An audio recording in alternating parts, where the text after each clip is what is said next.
কিছু লোক স্বর্ণ এবং রূপা পানিতে ভিজিয়ে বাসায় ছিটায় এ উদ্দেশ্যে যেন তাদের ঘর পবিত্র থাকে। এই আকীদাটা কি সঠিক? সূরা ইয়াসিন পড়লে কি মনের আশা পূরণ হয়? এটা কি সহিহ? আমি কিছুদিন থেকে ইবাদতে আনন্দ পাচ্ছি না, অনেক চেষ্টা করছি, হচ্ছে না, কি করব? ছেলেদের হাঁটুর উপর প্যান্ট বা লুঙ্গি উঠে গেলে কি ওযু ভঙ্গ হবে? নবজাতকের কপালের পাশে কালো কালির গোল টিপ দেয়া হয়, এটা কি জরুরি এবং ইসলামের বিধান কি? সুন্নাহ সম্মতভাবে ওযু করে গোসল করলে নামাজ পড়ার জন্য কি আবার ওযু করতে হবে? উলঙ্গ হয়ে ওযু করলে কি ওযু হবে? পিরিয়ডের শেষ সময় বুঝতে না বুঝতেই 1-2 ওয়াক্ত নামাজ ছুটে যায়, কি করণীয়? নামাজের সময় কোন মহিলার হিজাব পরিহিতা অবস্থায় রুকু বা সিজদার সময় হাতের কাপড় সরে যায়, মাথার কাপড় দিক থেকে চুল বের হয়ে যায়, তাহলে নামাজ হবে কিনা? স্বামী এবং শাশুড়ি একই সময় ডাকলে কার ডাকে আগে সাড়া দেওয়া উচিত, ওয়াজিব? জুলফিকার খান তাসিন আপনি জানতে চেয়েছেন, যদি কোনো ছেলে নাভির নিচে প্যান্ট পরে কিন্তু তার জামা দ্বারায় ছতর ঢাকা থাকে, তাতে তার ছতর ঢাকা হবে কিনা? অবশ্যই হবে। আপনি ছতর ঢাকবেন, কি দিয়ে ঢাকবেন সেটা আপনার বিষয়। প্যান্ট দিয়ে ঢাকবেন না শার্ট দিয়ে ঢাকবেন সেটা আপনার বিষয়। ইমরান এলআইএস আপনি আইডি থেকে জানতে চেয়েছেন, আমার রাত 2টায় স্বপ্নদোষ হলে কি সাথে সাথে গোসল করতে হবে নাকি সকালে উঠে ফরজ নামাজ পড়লেই হবে? আপনি ফজরের আগে গোসল করলেই চলবে, সাথে সাথে উঠে করতে হবে এমন কোনো বাধ্যবাধকতা নেই। তবে সম্ভব হলে সাথে সাথে করে ফেলতে পারলে ভালো, কারণ অপবিত্র অবস্থায় বেশি সময় থাকা ভালো নয়। এরপরে এছাড়া মামুন জানতে চেয়েছেন, সুন্নাহ সম্মতভাবে ওযু করে গোসল করলে নামাজ পড়ার জন্য কি আবার ওযু করতে হবে? কোরআন হাদিসের আলোকে উত্তর চাই। সুন্নাহ সম্মতভাবে যদি একবার ওযু করা হয়, ওযু করার পর যদি গোসল করা হয়, তাহলে সেক্ষেত্রে নামাজ পড়ার জন্য আর আলাদা ওযু করার দরকার না, যদি ওযু থাকে। কারণ সুন্নাহ সম্মত গোসলের জন্য তো শুরুতে ওযু করতেই হচ্ছে, যার কারণে ওইটাই যথেষ্ট হয়ে যাবে। জাহিদুল ইসলাম জানতে চাচ্ছেন, আমার স্ত্রী গর্ভাবস্থায় শেষ দিকে এই অবস্থায় নরমাল প্রসবের জন্য কোনো আমল আছে কিনা? নির্দিষ্ট কোনো দোয়া, নির্দিষ্ট কোনো আমল নেই। তবে আপনাকে আমরা পরামর্শ দিব যে এই অবস্থায় কিছু সাদকা করুন। সাদকা মানুষের সমস্যা দূর করে দেয়। বিশেষ করে দুরূদ পাঠ করবেন, আল্লাহ রাব্বুল আলামিনের কাছে বিশেষভাবে হাত তুলে বলবেন এবং দোয়া করবেন আল্লাহর কাছে যে আল্লাহ আমাদেরকে আপনি এই সমস্যা দূর করে দিন। সুলতান আহমেদ রিয়াদ জানতে চেয়েছেন, আমার মেজাজ সব সময় বিগড়ে থাকে, এটা থেকে পরিত্রাণের উপায় কি? ভাই সুলতান আহমেদ, আপনার মেজাজ বিগড়ে থাকে, এটা থেকে পরিত্রাণের উপায় হলো প্রথমত আল্লাহ তাআলার আশ্রয় চাইবেন। শয়তান মানুষের মেজাজ বিগড়ে দেয়, শয়তান থেকে আল্লাহর আশ্রয় চাইবেন। আউযু বিল্লাহি মিনাশ শাইতানির রাজিম এটা পড়বেন। যখন রাগ উঠবে এটা পড়বেন। দাঁড়ানো অবস্থায় রাগ উঠলে বসে যাবেন, বসা অবস্থায় রাগ উঠলে শুয়ে যাবেন, সম্ভব হলে ওযু করে নেবেন। এগুলো মানুষের রাগকে প্রশমিত করতে সহায়তা করে। সেই সাথে একজন শান্ত মেজাজের মানুষের সাথে আপনি বেশি সময় উঠা বসা করুন, তার সান্নিধ্যে থাকার চেষ্টা করুন, ইনশাআল্লাহ বিদিনিল্লাহ সবর কীভাবে করতে হয় আপনি হাত কলমে দেখে সেটা করার জন্য স্পৃহা অর্জন করতে পারবেন। শালিনা আক্তার আপনি জানতে চেয়েছেন, নামাজের সময় কোনো মহিলার হিজাব পরিহিতা অবস্থায় রুকু বা সিজদার সময় হাতের কাপড় সরে যায়, মাথার কাপড় দিক থেকে চুল বের হয়ে যায়, তাহলে নামাজ হবে কিনা? সামান্য একটু যদি সরে যায় কয়েক সেকেন্ডের জন্য, আবার আপনি ঠিক করে নিয়েছেন, তাতে কোনো অসুবিধা হবে না ইনশাআল্লাহ। জুলিয়া নাসরিন জানতে চেয়েছেন, আমার এক আত্মীয় বললেন দাঁড়িয়ে গোসল করা যায় না, এটা কতটুকু শরিয়া সম্মত? না, এরকম কোনো কথা কোরআন হাদিসে বলা হয়নি যে দাঁড়িয়ে গোসল করা যাবে না। ফারজানা ইয়াসমিন আপনি জানতে চেয়েছেন, স্বামী এবং শাশুড়ি একই সময় ডাকলে কার ডাকে আগে সাড়া দেওয়া উচিত, ওয়াজিব? অবশ্যই স্বামীর ডাকে সাড়া দেওয়া আপনার জন্য ওয়াজিব। তানিয়া রূপা আপনি জানতে চেয়েছেন, পিরিয়ডের শেষ সময় বুঝতে না বুঝতেই 1-2 ওয়াক্ত নামাজ ছুটে যায়, কি করণীয়?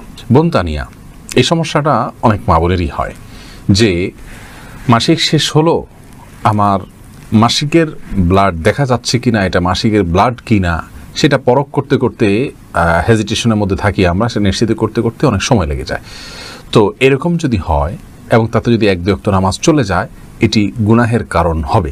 তার কারণ হলো আমাদেরকে কিন্তু শরিয়াতে পরিষ্কার নির্দেশনা দেওয়া আছে কোন কোন কালার দেখা গেলে সেটি মাসিকের রক্ত হিসেবে বিবেচিত হবে, গণ্য হবে। সে কালারগুলো যদি পরিষ্কার দেখা যায় তাহলে আমরা নামাজ পড়বো না, আর যদি দেখা না যায় তাহলে আমরা গোসল করে নামাজ পড়ে ফেলবো।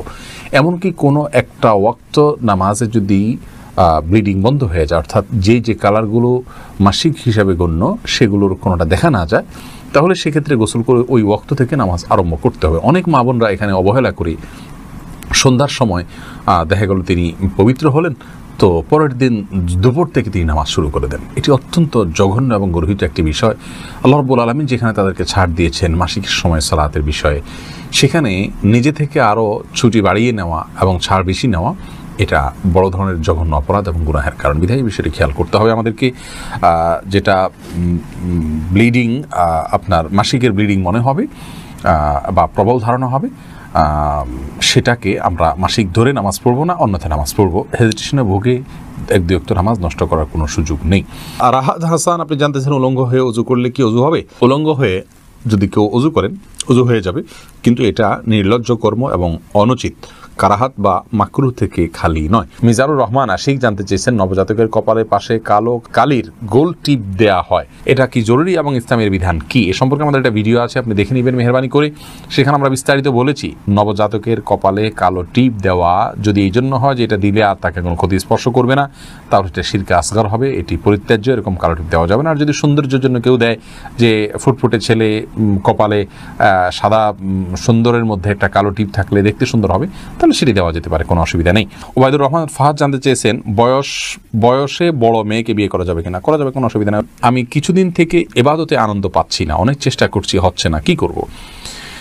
আল্লাহ রাব্বুল আলামিন আপনার জন্য বিষয়টিকে সহজ করেন বোন। আমরা অনেকেই কিন্তু এ রোগে রুগ্ন, অর্থাৎ আমরা ইবাদতে কোনো স্বাদ পাই না। ইবাদতের স্বাদ কিন্তু কঠিন একটি বিষয়। আল্লাহ রাব্বুল আলামিন এই স্বাদ যাকে দিয়েছেন, তিনি কিন্তু আর পৃথিবীর অন্য কোনো কিছুর স্বাদ দ্বারা তিনি আসক্ত হন না। এই জন্য ইবাদতের স্বাদের জন্য আল্লাহ রাব্বুল আলামিনের কাছে দোয়া করা উচিত। প্রত্যেক ওয়াক্ত নামাজের পরে একটি দোয়া রাসূল কারীম সাল্লাল্লাহু আলাইহি ওয়াসাল্লাম পড়তেন, আল্লাহুম্মা আইন্নি আলা যিকরিকা ওয়া শুকরিকা ওয়া হুসনি ইবাদাতিক, যার অর্থ হলো, হে আল্লাহ, আপনি আমাকে আপনার জিকির, আপনার শুকরিয়া এবং আপনাকে সুন্দরভাবে ইবাদতের সুযোগ করে দিন। আল্লাহর কাছে সেই সুযোগ চাইতে হয়, সুন্দরভাবে ইবাদতের সুযোগ। এই জন্য দোয়াটি প্রত্যেক নামাজের পরে একবার করে নারী পুরুষ সকলে পড়বেন, আল্লাহুম্মা আইন্নি আলা যিকরিকা ওয়া শুকরিকা ওয়া হুসনি ইবাদাতিক।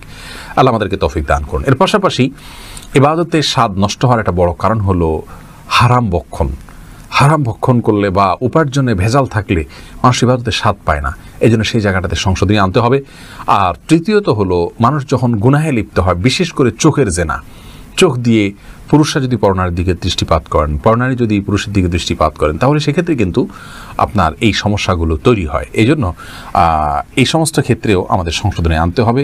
আল্লাহ রাব্বুল আলামিন আমাদেরকে তৌফিক দান করুন। নাসির সুলতানা জানতেছেন, ছেলেদের হাঁটুর উপর প্যান্ট বা লুঙ্গি উঠে গেলে কি অজু ভঙ্গ হবে? হাঁটুর উপরে প্যান্ট বা লুঙ্গি উঠে গেলে, যদি একাকী থাকে অথবা লোকজন থাকে, যে অবস্থায় হোক না কোনো, কাপড় উঠে গেলে অজু কখনো ভঙ্গ হবে না। ফাতেমা আক্তার নীলা জানতে চেয়েছেন, সূরা ইয়াসিন পড়লে কি মনের আশা পূরণ হয়, এটা কি সহিহ? না, এরকম কোনো কথা সঠিক নয় প্রিয় বোন আমার, যে মনের আশা পূরণ হয় সূরা ইয়াসিন তেলাওয়াত করলে। এটা আমাদের মন গড়া কথা। তাছাড়া সূরা ইয়াসিনের ফজিলত সম্পর্কে বিশুদ্ধ আসলে তেমন কোনো হাদিস পাওয়া যায় না। এমনি ইয়াসিন হাবিব জানতে চেয়েছেন, কিছু লোক স্বর্ণ এবং রূপা পানিতে ভিজিয়ে বাসায় ছিটায়, এ উদ্দেশ্যে যেন তাদের ঘর পবিত্র থাকে, এই আকীদাটা কি সঠিক? উত্তর হলো, মোটেও সঠিক নয়। এটি ভুল এবং ভ্রান্ত একটি বিশ্বাস। অর্থাৎ স্বর্ণ এবং রূপা পানিতে ভিজিয়ে বাসায় ছেটালে আপনার সেখানে পবিত্র হবে, এটা শিরকি আকীদা। কারণ বাসাকে পবিত্র রাখার জন্য, অনিষ্ট থেকে মুক্ত করার জন্য স্বর্ণ এবং রূপার পানির কোনো পাওয়ার নেই। অতএব এই পদ্ধতির আশ্রয় নেওয়া, এটা ঈমানের সঙ্গে সাংঘর্ষিক একটি কাজ।